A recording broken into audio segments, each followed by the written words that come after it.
नमस्कार, स्वागत है आप सभी विद्यार्थियों का आपके अपने यूट्यूब प्लेटफॉर्म उदय एजुकेशन और उदय स्टडी क्लासेज में। विद्यार्थियों, इस वीडियो में बात करेंगे अर्धवार्षिक परीक्षा 2022-23 की दृष्टि से इम्पोर्टेंट कक्षा 8वीं के आपके सामाजिक विज्ञान के पेपर के बारे में, जो कि आने वाले अर्धवार्षिक परीक्षा की दृष्टि से काफ़ी इंपॉर्टेंट रहने वाला है और आप सभी विद्यार्थियों के लिए वरदान साबित होने वाला है।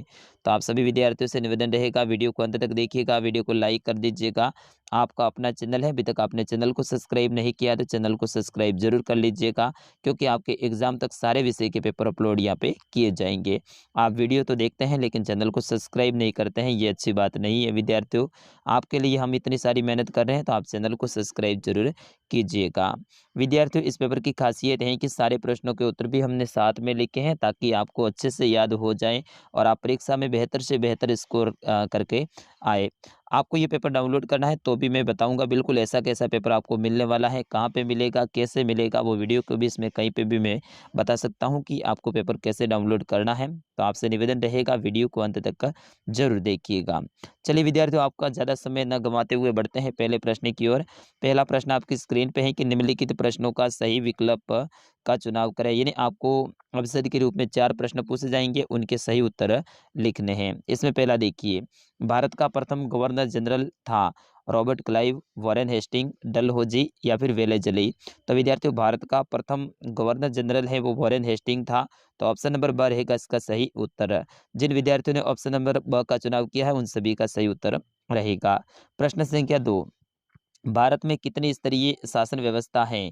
एक स्तरीय, द्विस्तरीय, त्रिस्तरीय या फिर बहुस्तरीय? तो विद्यार्थियों, भारत में जो शासन व्यवस्था है वो त्रिस्तरीय है। तो अपना ऑप्शन नंबर स रहेगा इसका सही उत्तर। बढ़ते हैं अगले प्रश्न की ओर। अगला प्रश्न है कि सच्चर समिति का गठन कब किया गया? 1992, 1996, 2005, 2008।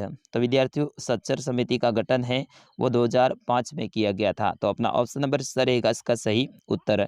ये सारे के सारे प्रश्न आपके परीक्षा की दृष्टि से इंपॉर्टेंट हैं और पेपर को पूरा का पूरा अंत तक जरूर देखिएगा। जिन विद्यार्थियों ने अभी तक हमारे चैनल को सब्सक्राइब नहीं किया है उनसे एक बार पुनः निवेदन रहेगा, चैनल को सब्सक्राइब जरूर कीजिएगा।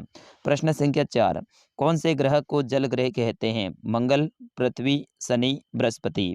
तो विद्यार्थियों, इसका सही आंसर हो जाएगा जल ग्रह है वो पृथ्वी को ही कहा जाता है। ऑप्शन नंबर ब रहेगा इसका सही उत्तर। क्यों कहा जाता है? क्योंकि पृथ्वी के ऊपर 71% भाग पे है वो जल पाया जाता है, इसीलिए पृथ्वी को जल ग्रह कहा जाता है। प्रश्न संख्या 2 आपका रिक्त स्थान से संबंधित है। इसमें आपको रिक्त स्थान की पूर्ति करनी है, यानी खाली जगह को भरना है। इसमें पहली खाली जगह है, ये वेरी वेरी मोस्ट इंपॉर्टेंट खाली जगह है, चाहे आपके बोर्ड की परीक्षा हो या फिर अर्धवार्षिक हो। असम के खाली जगह और बिहार की खाली जगह में काम करने के लिए आदिवासी जाने लगे। तो असम के चाय बगान पहले खाली जगह में आ जाएगा चाय बगान, और दूसरी में इसी में आ जाएगा कोयला खदानों में काम करने के लिए आदिवासी जाने लगे हैं। ख देखिए, झूम खेती में बीज बोने के तरीके को खाली जगह कहा जाता है। तो झूम खेती में जो बीज बोने का तरीका है उसे शीतराना कहा जाता है। तो यहाँ पे आप लिखोगे शीतराना, ठीक है। ग देखिए, कश्मीर के खाली जगह बकरियां पालते थे। तो बकरवाल हो जाएगा। कश्मीर के बकरवाल एक जाति है, वो बकरियां पालती थी, ठीक है ना। तो यहाँ पे आ जाएगा आपका बकरवाल। और ग देखिए, कश्मीर ये कश्मीर वाला हो गया। ग देखिए, कंपनी ने 1793 में खाली जगह लागू किया। तो 1793 में ईस्ट इंडिया कंपनी ने क्या लागू किया था? स्थायी बंदोबस्त किया था। विद्यार्थियों, ये ध्यान रखना, वेरी वेरी इंपॉर्टेंट है ये भी खाली जगह स्थायी बंदोबस्त, ठीक है ना। कब लागू किया था? 1793 में। अब तीसरा प्रश्न, ये भी काफी इंपॉर्टेंट है। बंगाल में नील विद्रोह कब हुआ था? तो बंगाल में नील विद्रोह सन 1859 में हुआ था। अगला प्रश्न है, संघवाद से क्या आशय है? तो देश में एक से ज्यादा स्तर की सरकारों का होना तथा प्रत्येक स्तर की सरकार को संविधान से ही शक्ति और अधिकार मिलते हो, उसे संघवाद कहा जाता है। तो संघवाद का मतलब होता है देश में एक से ज्यादा स्तर की सरकारों का होना। जैसे कि अपने यहाँ पे त्रिस्तरीय शासन व्यवस्था है, सरकार है, तो इस तरह से ये एक से ज्यादा स्तरीय सरकार है। प्रश्न संख्या 5, धर्मनिरपेक्षता का मूल मंत्र क्या है? वेरी वेरी मोस्ट इंपॉर्टेंट ये प्रश्न है आपके अर्धवार्षिक और बोर्ड परीक्षा की दृष्टि से। तो धर्मनिरपेक्षता का मूल मंत्र ये है कि धर्म से संबंधित किसी भी तरह का वर्चस्व खत्म होना चाहिए, यानी किसी का भी धर्म से संबंधित वर्चस्व है वो कहीं पे भी नहीं चले। सारे लोग हैं वो राष्ट्र की दृष्टि से समान माने जाएंगे। प्रश्न संख्या 6, भूमि निम्नीकरण के दो कारक लिखिए। तो पहला हो जाएगा आपके कृषि संबंधी गतिविधियां, यानी अपन खेती वगैरह करते हैं तो इससे भी भूमि का निम्नीकरण होता है, यानी भूमि खराब होती है। निम्नीकरण का मतलब होता है विद्यार्थी भूमि का खराब होना। तो एक तो हो जाएगा कृषि संबंधी गतिविधियां और दूसरा आपका हो जाएगा निर्माण संबंधी गतिविधियां। अपन क्या कर रहे हैं, लगातार निर्माण संबंधी गतिविधियां करते हैं, सड़कें बना रहे हैं, इमारतें बना रहे हैं, तो इससे क्या होता है भूमि निम्नीकरण हो रहा है, यानी भूमि खराब हो रही है। अगला प्रश्न, प्रश्न संख्या 7, अयस्क क्या है? धात्विक खनिजों में अयस्क सामान्यतः कहाँ पाए जाते हैं? प्रश्न संख्या 8 देखिए, भारत के लिए समुद्री मार्ग की खोज कब और किसने की थी? तो भारत के लिए सबसे पहले समुद्री मार्ग की खोज 1498 में पुर्तगाल के एक नाविक थे जिसका नाम था वास्को डी गामा, उन्होंने की थी। विद्यार्थी ये प्रश्न काफी इंपॉर्टेंट है। प्रश्न संख्या 9, उन कारकों के नाम बताइए जो कृषि को प्रभावित करते हैं। तो विद्यार्थी इसका सही आंसर हो जाएगा कृषि को प्रभावित करने वाले प्रमुख कारक हैं वो एक तो हो जाएगा धरातल की बनावट, दूसरा आपका हो जाएगा जलवायु और तीसरा हो जाएगा मृदा। ये तीनों ही क्या करते हैं, कृषि को प्रभावित करते हैं। प्रश्न संख्या 10, निर्वाह कृषि और गहन निर्वाह कृषि में अंतर स्पष्ट कीजिए। यहाँ पे गहन कृषि और निर्वाह कृषि इन दोनों में आपको क्या करना है, अंतर स्पष्ट करना है। तो सबसे पहले अपन देखेंगे निर्वाह कृषि। निर्वाह कृषि में क्या होता है, किसान अपने खेत में घर के लोगों की सहायता से ही पारंपरिक आवश्यकताओं को पूरा करने के लिए फसलों का उत्पादन करता है और अपने कृषि कार्य में मशीनों का प्रयोग नहीं करता है और कम उत्पादन प्राप्त करता है। ये निर्वाह कृषि कहलाती है। मतलब अपने खेत में न तो ज़्यादा उसमें वो श्रम लगाएगा, अपने परिवार के जो भी सदस्य हैं उनकी सहायता से अपने खेत में ही खेती करेगा, उसमें न तो ज़्यादा औजारों का प्रयोग करेगा और न ही उन्नत क्वालिटी के बीजों वगैरह का, या फिर खर्चा ज़्यादा नहीं करेगा। अपनी भाषा में सीधी बात कहें तो खर्चा ज़्यादा नहीं करेगा, केवल परिवार के भरण पोषण के लिए ही खेती करता है, तो वो होती है अपनी निर्वाह कृषि। और गहन कृषि कौन सी होती है, ऐसी खेती जिसमें किसान हैं अपनी भूमि के टुकड़े पर अधिक परिश्रम यानी मेहनत बहुत ज़्यादा करेगा, मशीनों का ज़्यादा प्रयोग करेगा, नवीन बीजों का प्रयोग करेगा और उसके अंदर उर्वरकों का प्रयोग यानी खाद का प्रयोग करते हुए अधिक उत्पादन प्राप्त कर बाजार में उसे बेचता है, तो उसे गहन कृषि कहा जाता है। यानी ऐसी कृषि जिसको बाजार में बेचने के उद्देश्य से की जाती है वो तो हो जाएगी आपकी गहन कृषि। चलिए 11वां प्रश्न है, ये भी काफी इंपॉर्टेंट है आपके एग्जाम की दृष्टि से। वह कौन से मुख्य तथ्य हैं जो कृषि की आवश्यकता को प्रभावित करते हैं? वह कौन से मुख्य तथ्य हैं जो कृषि की आवश्यकता को प्रभावित करते हैं? तो यहाँ पे देखिए कृषि की आवश्यकता नहीं है, उद्योगों की अवस्थिति को, ठीक है ना। यहाँ पे आप लिखेंगे उद्योगों की अवस्थिति को प्रभावित करते हैं। तो उद्योग की अवस्थिति को प्रभावित करने वाले मुख्य तथ्य निम्नलिखित हैं। पहला हो जाएगा कच्चे माल की उपलब्धता, दूसरा हो जाएगा भूमि की उपलब्धता, तीसरा हो जाएगा सस्ता श्रम, शक्ति के पर्याप्त साधन, पूंजी की आवश्यकता, परिवहन के साधन की सुलभता और बाजार। ये सारे के सारे कारक हैं, ये उद्योग की अवस्थिति को प्रभावित करते हैं। यहाँ पे आप लिखेंगे उद्योग, ठीक है ना, उद्योग की अवस्थिति, ठीक है ना। यहाँ पे थोड़ी सी मिस प्रिंटिंग जरूर हुई है लेकिन आप समझ लीजिएगा। तो उद्योग की अवस्थिति को प्रभावित करने वाले कारक कौन से हैं? कच्चे माल की उपलब्धता, कहीं पे फैक्ट्री लगानी है तो सबसे पहले तो वहाँ पे पास में कच्चा माल मिलना चाहिए। जैसे कि शक्कर उद्योग लगा रहे हैं तो पास में गन्ने के खेत होने चाहिए, वहीं पे फैक्ट्री लगाई जाएगी। भूमि की उपलब्धता, अब उद्योग लगाने के लिए जहाँ फैक्ट्री लगाई जाती है वहाँ पे भूमि भी जरूरी है, तो भूमि की उपलब्धता। सस्ता श्रम यानी वहाँ पे मजदूर है वो सस्ते दाम पे मिल जाए। शक्ति के पर्याप्त साधन, पूंजी की आवश्यकता यानी रुपए पैसे की आवश्यकता, और परिवहन के साधनों की सुलभता यानी वहाँ पे साधनों के आवागमन में भी आसानी हो, ऐसे स्थान पे उद्योग लगाए जाते हैं। प्रश्न संख्या 12, जनसंख्या संगठन से क्या तात्पर्य है, यानी जनसंख्या संगठन किसे कहते हैं? तो जनसंख्या संगठन के अंतर्गत लोगों की जीवन प्रत्याशा, लिंगानुपात, साक्षरता दर, स्वास्थ्य सेवाओं की उपलब्धता, व्यवसाय, आय स्तर आदि का पिरामिड की सहायता से अध्ययन किया जाता है जो जनसंख्या संरचना एवं जनसंख्या संगठन को प्रकट करता है। प्रश्न संख्या 13, संविधान के प्रमुख उद्देश्य कौन कौन से हैं? Very very important, very very most ये प्रश्न रहेगा आपके एग्जाम की दृष्टि से। आपके बोर्ड की परीक्षा में भी ये प्रश्न आने वाला है और आपके अर्धवार्षिक में भी आने वाला है। तो इसका सही उत्तर क्या हो जाएगा? संविधान के प्रमुख उद्देश्य कौन कौन से हैं? तो उन आदर्शों को सूचीबद्ध करना जिनके आधार पर नागरिक अपने देश को अपनी इच्छा और सपनों के अनुसार रचना। दूसरा हो जाएगा राजनीतिक व्यवस्था को लागू करना। और तीसरा हो जाएगा खुद को बचाने हेतु सशक्त करना। ये संविधान के प्रमुख उद्देश्य हैं। प्रश्न संख्या 14, भारतीय संविधान में वर्णित धर्मनिरपेक्षता को समझाइए। यानी भारतीय संविधान में धर्मनिरपेक्षता है, उनको आपको बताना है। तो भारतीय संविधान में भारत को एक धर्मनिरपेक्ष राज्य घोषित किया। यहाँ पे देश मत लिखना विद्यार्थियों। भारतीय संविधान में भारत को एक धर्मनिरपेक्ष राज्य घोषित किया है। राज्य की नज़र में सभी धर्म समान हैं और भारत में किसी के प्रति धर्म आधारित भेदभाव नहीं किया जाएगा। भारतीय संविधान के अनुसार एक धर्मनिरपेक्ष राज्य की निम्नलिखित उद्देश्य प्राप्त कर सकता है। क्या क्या उद्देश्य रहेंगे? कोई भी धार्मिक समूह या संप्रदाय किसी दूसरे धार्मिक संप्रदाय पर अपना वर्चस्व यानी प्रभुत्व कायम नहीं करेगा। कोई भी मान लो धार्मिक समूह है, वो दूसरे जो संप्रदाय हैं उनके ऊपर धार्मिक जो वर्चस्व है वो स्थापित नहीं करेगा।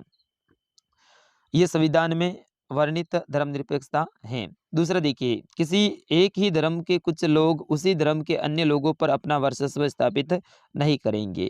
तीसरा देखिए, राज्य किसी भी धर्म को न तो प्रोत्साहित करेगा और न ही किसी से उनकी धार्मिक स्वतंत्रता छीनने का प्रयास करेगा। यानी न तो किसी भी धर्म को आगे बढ़ावा देगा राज्य और न ही किसी की धार्मिक स्वतंत्रता यानी आज़ादी है उनको छीनने का प्रयास करेगा।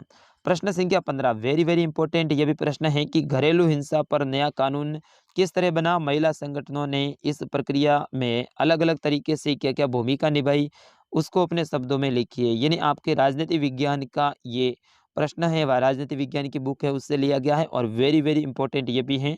तो देखिए, भारतीयों को प्रत्यक्ष और परोक्ष अनुभवों, अन्वेषणों और विभिन्न संचार माध्यमों से महिलाओं के साथ समानता का व्यवहार नहीं किए जाने का आभास हुआ।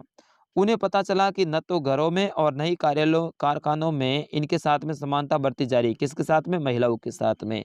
अतः भारतीय महिलाओं ने घरेलू हिंसा के विरुद्ध में कार्यस्थलों पर समानता का व्यवहार किए जाने के लिए नियम बनाए जाने की मांग उठाई। उन्होंने कहा कि भाई हम जहाँ पे काम करते हैं वहाँ पे हमें समानता मिले और इसके लिए गवर्नमेंट है वो नियम बनाए। इसके लिए उन्होंने क्या की मांग उठाई। इनकी मांग के समर्थन में विभिन्न संगठनों ने भी आवाज बुलंद की। यानी कई सारे जो सामाजिक संगठन थे उन्होंने भी कहा कि ये महिलाओं की बात सही है, उनकी मांग उचित है, तो उन्होंने भी इनका समर्थन किया और आवाज को बुलंद किया। महिला संगठनों ने और राष्ट्रीय महिला आयोग ने संसदीय स्थायी समिति को अपनी मांगों का एक मांग पत्र है वो सौंपा। ठीक है। महिला सुरक्षा कानून विधेयक संसद में 2002 में पेश किया गया, लेकिन महिला प्रतिनिधि इस विधेयक में प्रस्तुत महिला के प्रति घरेलू हिंसा की परिभाषा से संतुष्ट नहीं थी। यानी इन्होंने 2002 में भारतीय संसद में तो अपना मांग पत्र है वो सौंपा था, लेकिन उसमें क्या था कि महिला के प्रति जो घरेलू हिंसा की परिभाषा थी ना, उससे ये संतुष्ट नहीं थे। अतः दिसंबर 2002 में स्टैंडिंग कमेटी ने इस विधेयक संबंधी अपनी सिफारिशें राज्यसभा में प्रस्तुत की। इन्हें राज्यसभा पटल पर रखा गया और कमेटी ने महिला संगठनों की अधिकांश मांगों को स्वीकार कर लिया। फिर से दिसंबर में इसके ऊपर दोबारा से विचार विमर्श किया गया और फिर दिसंबर में जब विचार विमर्श किया गया तो अधिकांश जो इनकी मांगे हैं उनको स्वीकार कर लिया गया। अतः 2005 में नया विधेयक पूरे संसद में पेश किया गया, जो संसद के दोनों सदनों में पारित हुआ। उसके बाद में राष्ट्रपति के पास में स्वीकृति हेतु भेज दिया गया और इस प्रकार महिलाओं के लिए घरेलू हिंसा संरक्षण अधिनियम 2006 लागू हुआ। ये ध्यान रखना, महिला घरेलू हिंसा संरक्षण अधिनियम 2006 में लागू हुआ था।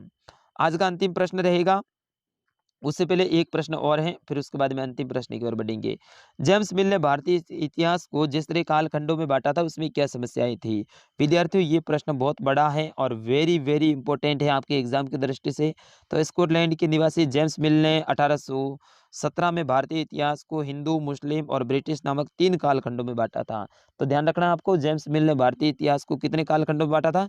3 कालखंडों में, एक तो हिंदू, मुस्लिम और ब्रिटिश। और इस पर इन्होंने एक किताब भी लिखी थी 3 कालखंडों में बाँटते हुए। उसमें क्या-क्या समस्याएँ थी आप देखिए। कालखंडों का ये आवंटन धर्म पर आधारित था जो उचित नहीं है। यहाँ पे देखो हिंदू, मुस्लिम और ब्रिटिश ये धर्म पर आधारित इन्होंने कालखंड को बांटा था, जो कि बिल्कुल भी उचित नहीं था। ये एक समस्या थी। दूसरी समस्या क्या थी? इतिहास के विभिन्न इतिहास के किसी भी दौर को धर्म के आधार पर विभाजित नहीं किया जा सकता है, क्योंकि सभी धर्म एक साथ चलते हैं, तो किसी एक धर्म के आधार पे अपन नहीं कह सकते हैं। प्राचीन भारत में सभी शासकों का एक धर्म नहीं था, क्योंकि राजा उस समय पे थे, कुछ मुगल भी थे, तो कुछ राजपूत भी थे, तो कुछ जाट भी थे, तो अलग अलग धर्म से संबंधित थे। कुछ सिख भी राजा थे, तो अलग अलग धर्म से संबंधित थे।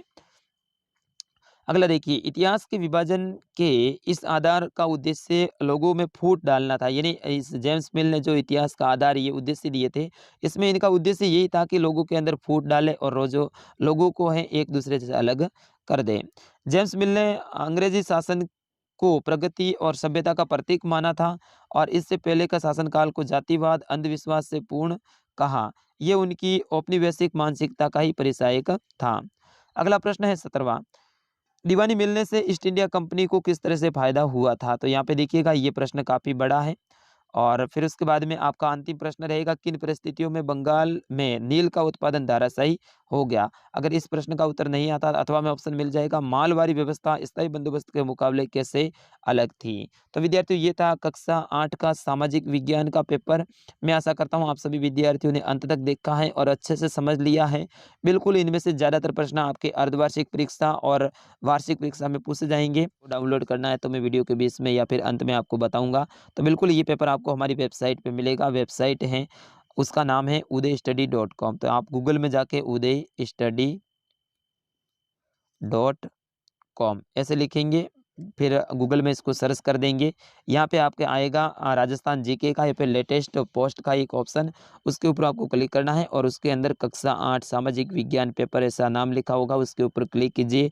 उसके नीचे काफ़ी सारा विवरण खुल जाएगा और उसमें एक नाम आएगा डाउनलोड करें, तो उसके ऊपर आपको क्लिक करना है। जैसे ही आप डाउनलोड करें के ऊपर क्लिक करेंगे तो ये पेपर आपके फ़ोन में पूरा का पूरा सेव हो जाएगा और आराम से आप पढ़ लीजिएगा। अगर यहाँ से आपको गूगल से वेबसाइट नहीं मिलती है तो इसी वीडियो के डिस्क्रिप्शन में वेबसाइट की लिंक दे रखी है, उसके ऊपर क्लिक कीजिए और आप हमारी वेबसाइट पे चले जाएंगे। मिलते हैं अगले वीडियो में, तब तक के लिए नमस्कार, जय हिंद।